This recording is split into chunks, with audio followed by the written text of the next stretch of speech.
Hey, welcome to Ones and Zeros. My name's Ben, and today we are taking a look at episode 9 of our FPGA Basic series. In this episode, we're going to be taking a bit of a look at shift registers and what they're used for and how we can go about using them with FPGAs. Similar to what we had a bit of a look at with the barrel shifter that we used in episode 3. But in this instance, sort of having a bit of a look at what they are in general and some of the reasons why we might use them for particular use cases. So essentially what a barrel shifter is used for is converting serial into parallel or parallel into serial. You do also have other like binary bit shifters that you may use inside an arithmetic logic unit of a CPU or things like that, but we're going to focus specifically on the use case of converting between serial and parallel or vice versa in this video. Some of the reasons why you may want to look at doing that would be, say, if we're building a CPU that's connected to a multiple bit wide data bus and we have an SPI peripheral. We want the SPI peripheral to be able to either take incoming serial data and convert it to parallel so it can be put onto the data bus and used by the CPU or the rest of the system, or so that the CPU or other parts of the system can put parallel data into the peripheral and then that can be transmitted out over serial. So we'll get into a bit of a diagram first up so that we can have a look at kind of what we're going to be talking about and the kind of approach that we're going to take in the video for today. So let's jump over to see if this actually wants to connect for me.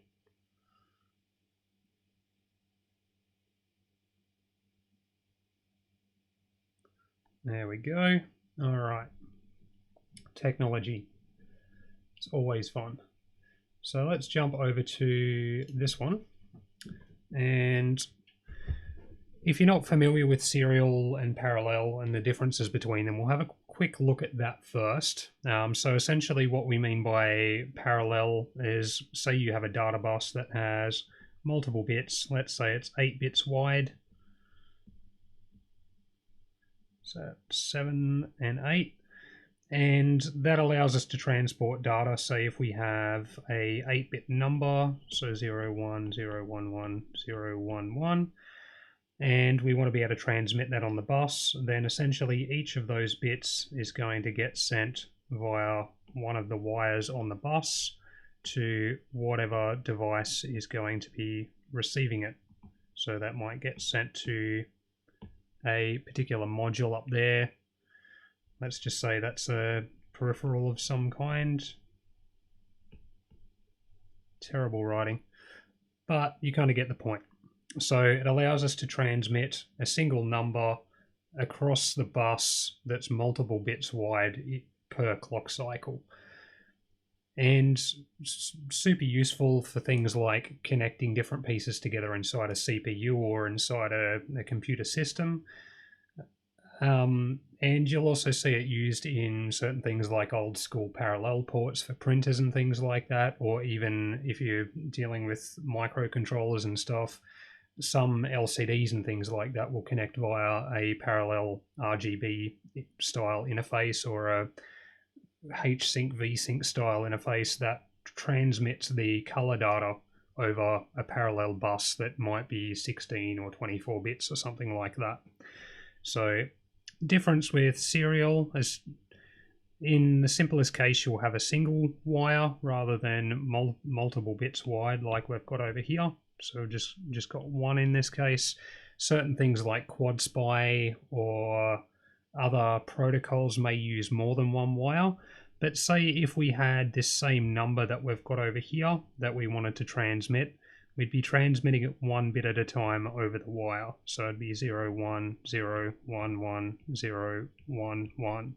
And each clock cycle, each bit would get sent. So on the first clock cycle, this bit would get sent, followed by this one, followed by this one, and so on and so forth. Now,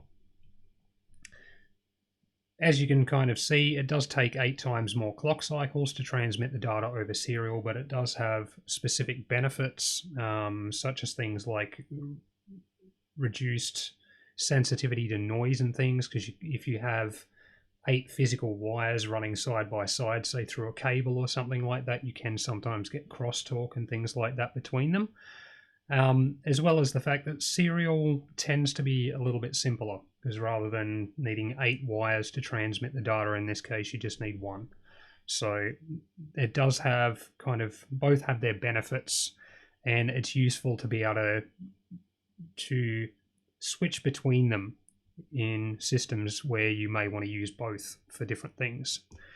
So that's where we kind of come to the idea of using a shift register, which is basically a register. So if we stick with our use of 8 bits, we would have, imagine this is our register broken up into our 8 bits, and what we can do is feed serial data in 1 bit at a time. So say we had our same number, what was that, 0, 1,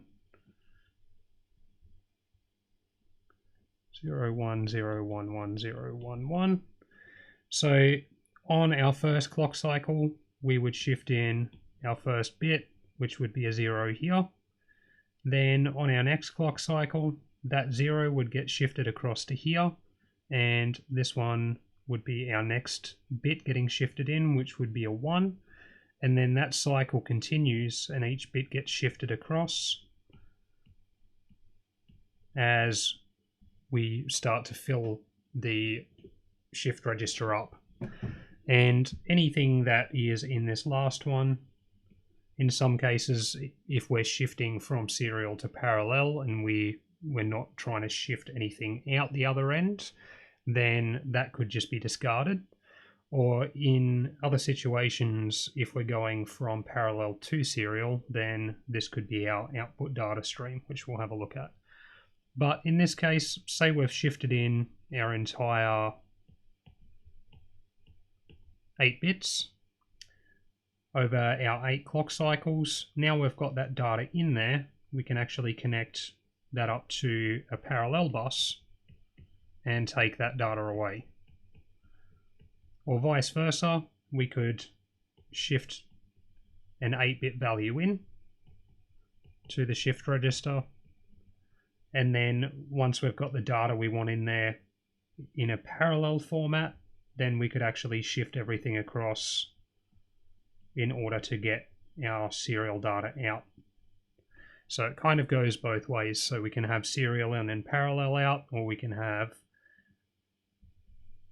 parallel in and serial out, or you can have multiple combinations of both.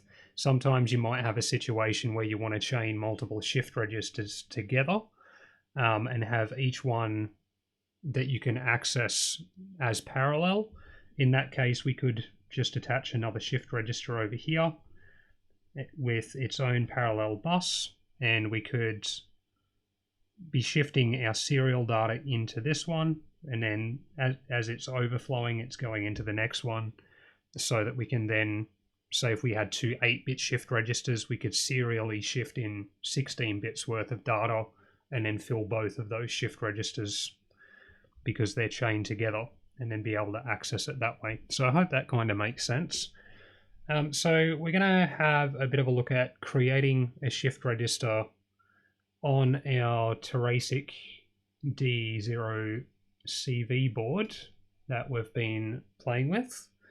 And what we're going to do with this shift register is have it so that we can actually shift data in and out serially, as well as loading a value into the shift register in parallel, or reading a value from it in parallel. So it gives us the ability to feed it with data via serial or parallel, as well as pulling data out of it via either serial or parallel. So the approach we're going to take with that, as far as all of our switches, our leftmost 8 switches here are going to be our 8 data bits, because we're going to go with an 8-bit shift register, so that this allows us to load a value in parallel.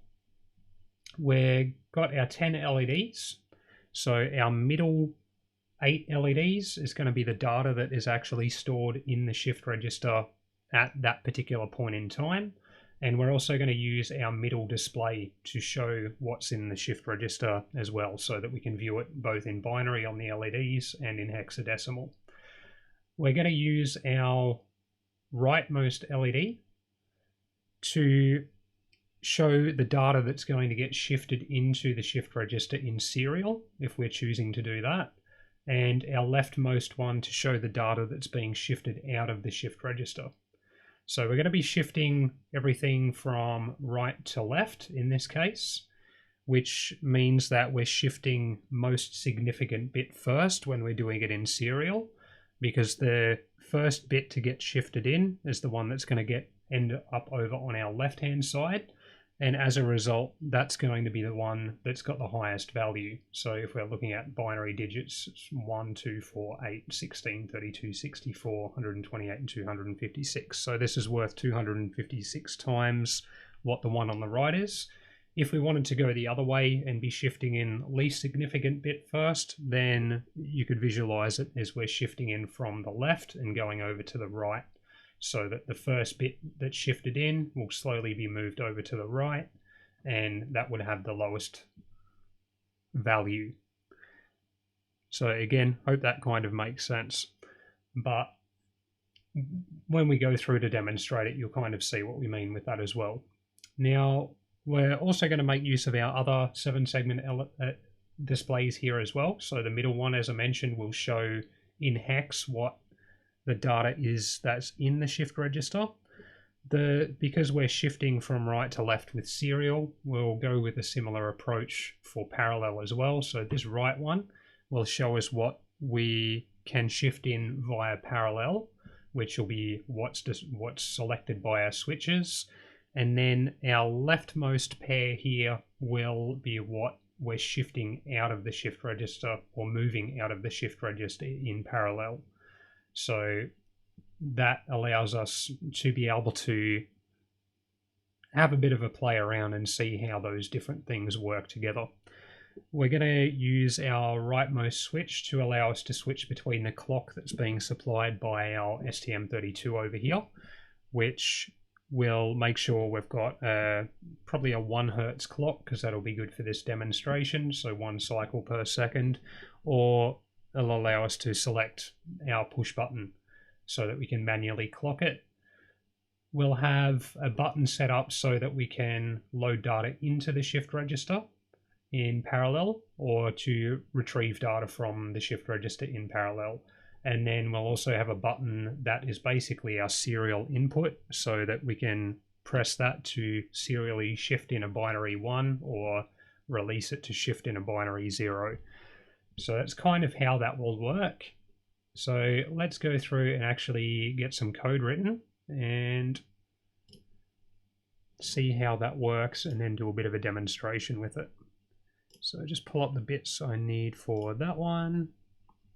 So the code as it is at the moment is fairly similar to what we've been looking at in the previous videos. We've got a reset and clock control module already set up here, which basically just inverts our reset signal. So we've got a active high reset, and also allows us to select between either our clock from the microcontroller or to manually clock using the push button. And then we've got our output for our LEDs and our outputs for our 7-segment displays set up and ready to go there.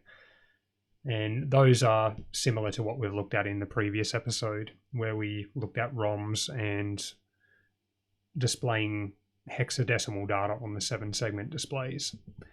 So what we will do is we will create a file specifically for the shift register and allow us to create that in a module, which not only keeps things tidier in our main file here on our top level file, but also will help to keep things a little simpler, in that when we're looking at the stuff just for the shift register, we're not going to be confused by everything else that's there as well. So it can sometimes be a good approach to break things up that way. So we'll just create a new Verilog file, pop in a header for that one, and I will pop this code up on GitHub as I've been doing as well. It's at the 10th today.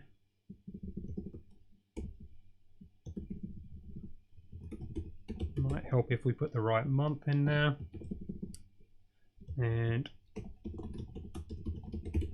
call that QA shift register.v.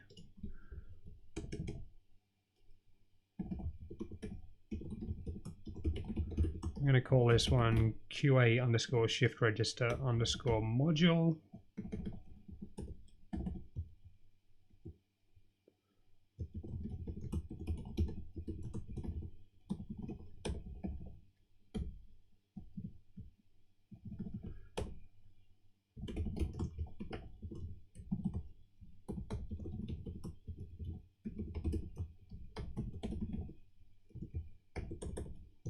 Pop in our brackets so that we can do our inputs and outputs for the module. So we're going to want to have our reset coming in. Use a comma instead of a semicolon would be helpful. We're going to have our clock coming in, which will either be our 1 Hertz clock or our manual clock from our push button. We want a single bit input for our serial input. We'll also want our parallel input, which will be 8 bits wide.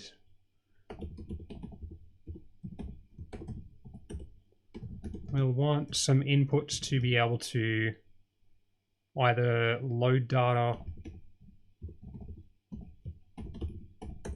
into the shift register via parallel,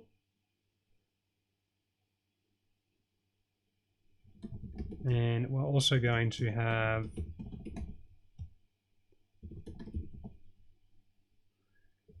an input which we're going to be using to be able to let it know when we're pulling data out of the shift register via parallel. We'll want a single bit output for our serial output, and we'll want a 8-bit output for our parallel output.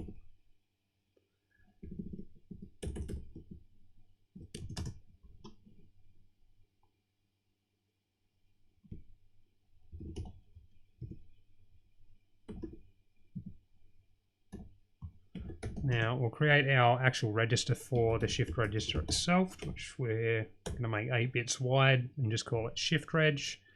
Also going to make a single bit register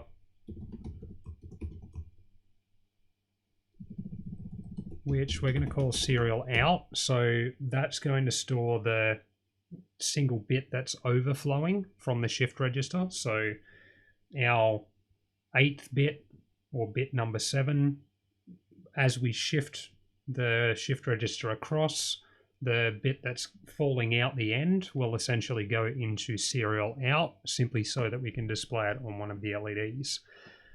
In other situations, we might connect it up differently, but for the purposes of the demonstration, we'll do it that way for this case.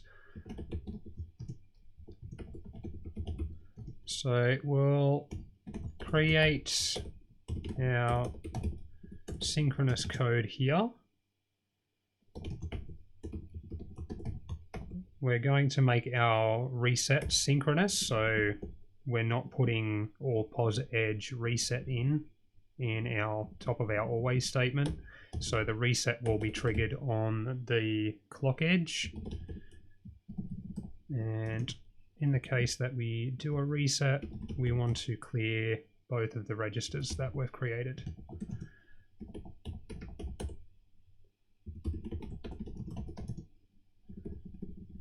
And we're going to have to rename this one because we have an output with that name already.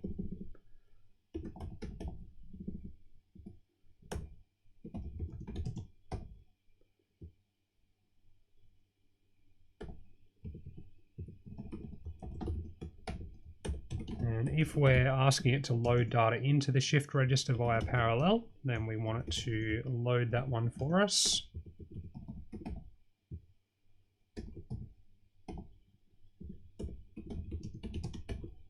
And then as long as we're not loading or storing data via parallel, then we want it to do an actual bit shift across. So shift everything across to the left by 1 bit. So that's why we brought in the input to know when we're actually storing data from our shift register, so that if we're not doing our load, which is this bit here, and we're not doing our store, then we want to actually shift data across. The first thing we'll do here is take our last bit out of our shift register and put it into our serial output register. So that'll come from shift register bit 7, and our shift register will get shifted across 1 bit.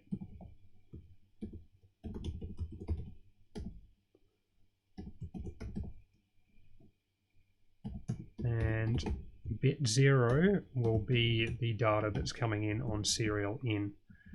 So it'll move bits 6 through to 0 across to position 7 through to 1, and then bit 0 will be the data coming in on serial in. So pretty simple to actually make that shift occur. And then we just want to set up our outputs or assign data to them. So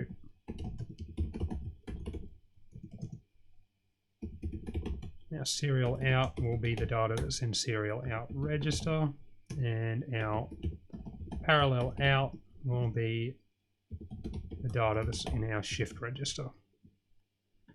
If you do run into any questions, feel free to leave a comment or jump onto our subreddit or send me an email. The details for those are just down in the corner there if you need those.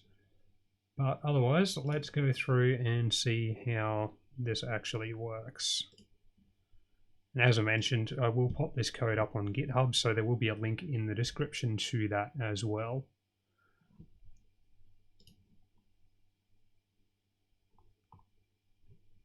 So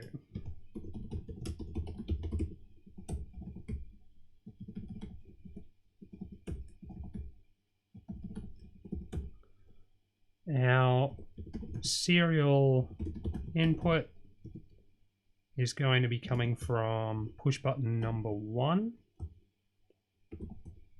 And we want the inverse of that because it's an active low signal from that button. We want to change it to active high, so we'll invert that one. We've got our parallel input,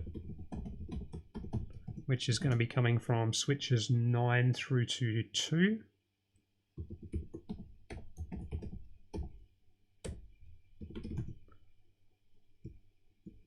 We're going to have a wire for our serial output, which we're not connecting to anything just yet. We'll have a 7-bit wide bus for our parallel output, which we're also not connecting up just yet. And then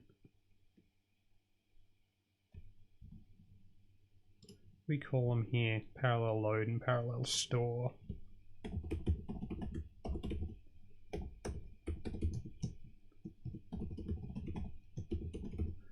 And these will be coming from, we'll do load with push button number 2. Again, just inverting that one so that it's active high. And our store will be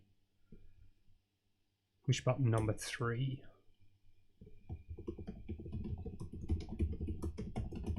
Create an instance of our module and give it the list of our inputs and outputs. So sys reset is what we're using as our global reset signal from our RCC module, and sys clock is our clock signal from the RCC module. Give it serial in, parallel in, parallel load, parallel store, serial out, and parallel out. So that's that instance of that module wired up.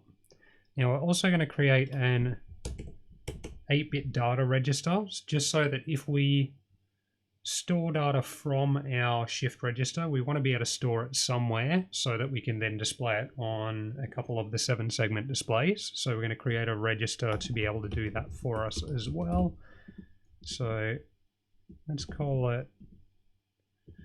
call it data register. Again, just using comments to help break the code up a little bit, make it a little bit more readable. Call that data reg and fill it with zeros.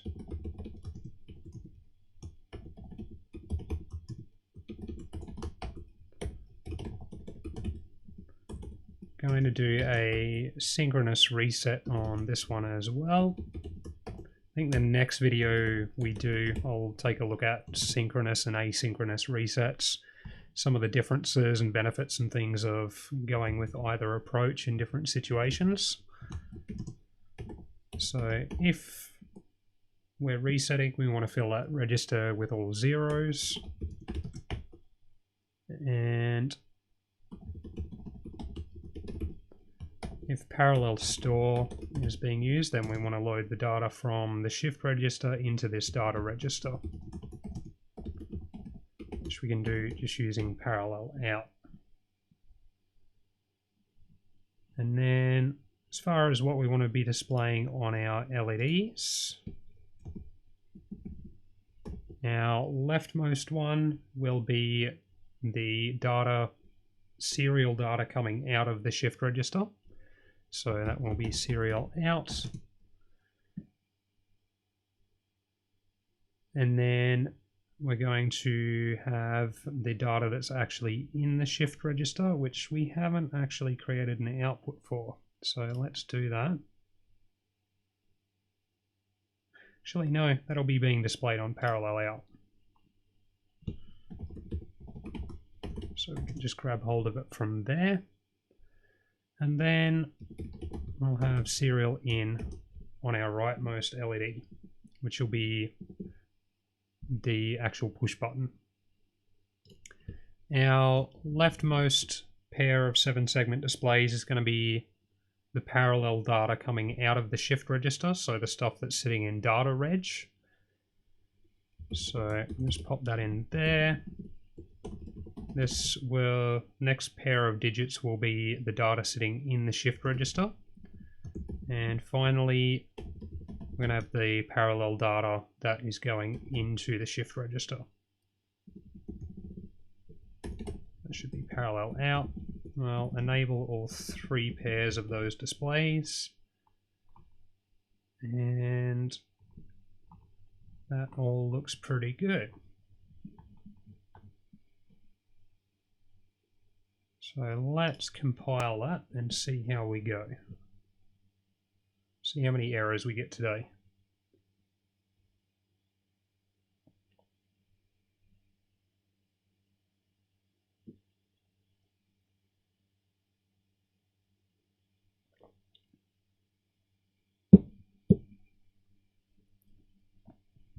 None. Okay, not a bad effort.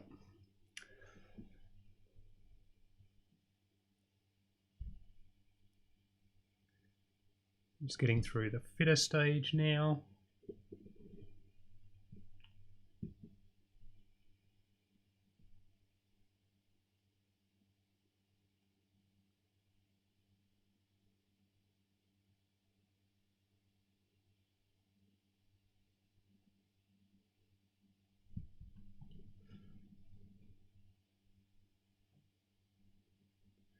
The other thing we might want to do is make sure that we've got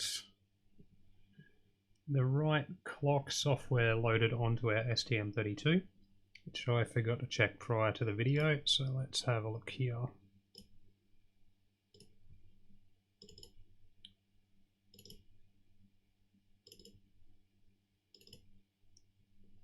Will be this one.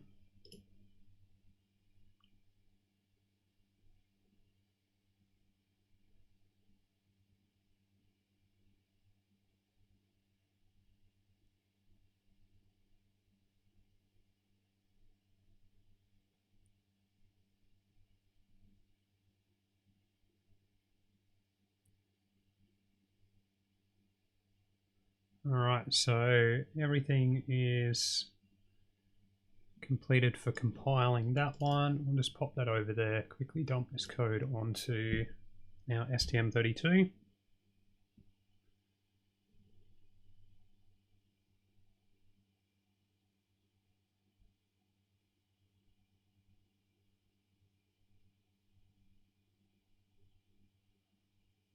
And let's get this programmed onto our FPGA.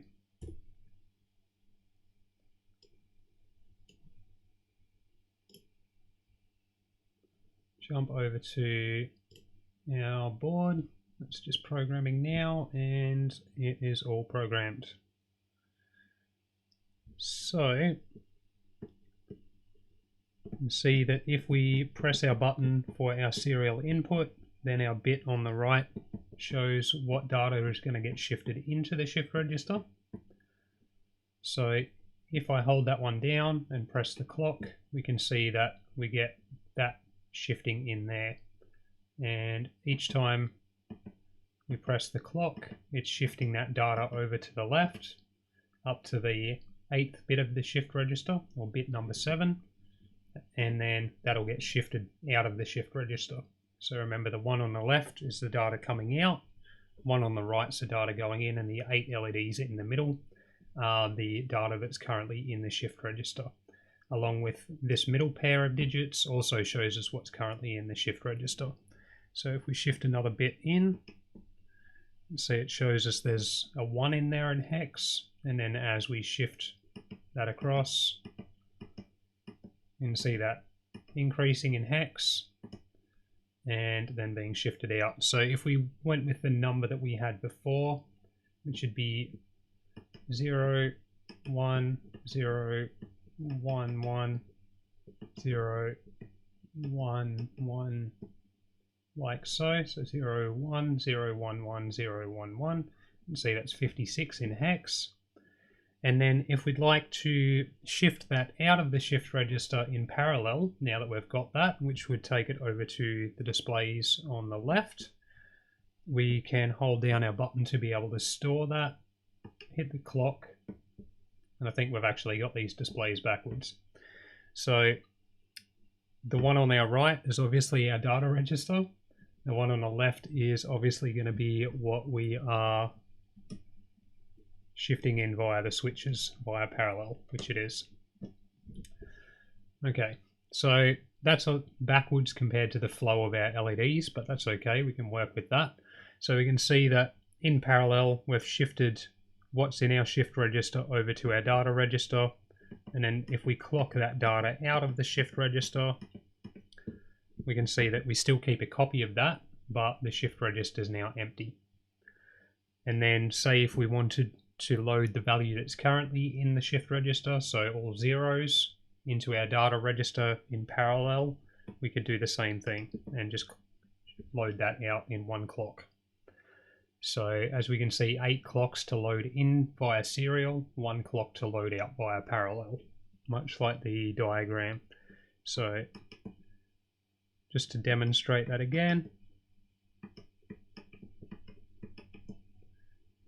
load in 10101010, which is AA in hex, and if we want to load or store that from our shift register to our data register in parallel, hold down the button for that, press that one, and it's stored it. Much like we can actually, so say if we wanted to go with the, reset that, if we wanted to go with the number that we had before and shift it in parallel, we can set that up on our switches. So it'll be 0, 1, 0, 1, 1, 0, 1, 1. So we can see via the positions of the switches. And we can see that we've got our 56 again, which shows us the data that we're going to be shifting in parallel. So we hold the button to load that into our shift register and hit the clock once, and that loads into our shift register. And then if we want to get that out via parallel, we can do the same thing again by holding our button and bringing that into our data register. Or now that we've loaded that 5B, not 56, 5B in hex into our shift register, if we wanted to shift it out via serial so that whatever's connected over here at our last LED can receive that, then it's just a matter of clocking that data out. And there it goes. So that kind of gives you an idea of how we go about actually converting between those, and the sort of shift register ICs that you can buy that you may have used for electronics projects work in a very similar manner. So we'll typically have an output register, much like our data register, so that you can latch the data while still shifting data through the shift register. And part of the reason for that is, so say if we wanted to be able to keep accessing our 5B value here while we're shifting new data into the shift register,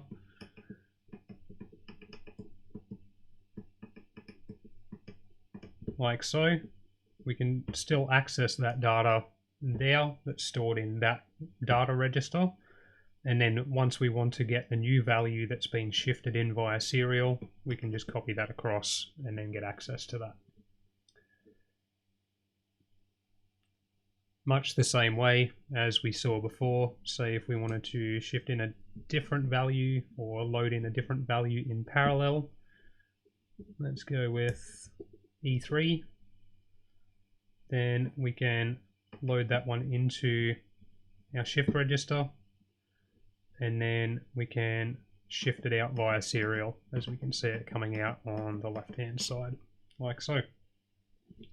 So that's kind of a bit of a look at how shift registers work, how to get one created in Verilog, and be able to use it to convert between serial data coming in and parallel data going out, or parallel coming in and serial going out, and gives you a bit of an idea of how that may work in that sort of situation.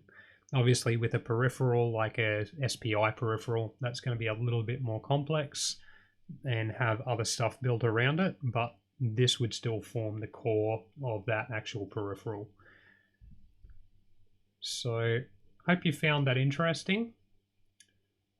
Like I mentioned, I will pop the code from this episode up on GitHub so that you can get access to that. There will be a link in the description to the FPGA Basics repository where that will be stored. That'll be under episode 9 in there. And if you do run into any questions or got any feedback or anything like that about this video, feel free to jump on our subreddit, send me an email, or leave a comment down below. To all of the people that have been watching the videos, a huge thank you. It's really awesome that the videos have been watched so much since I started making them.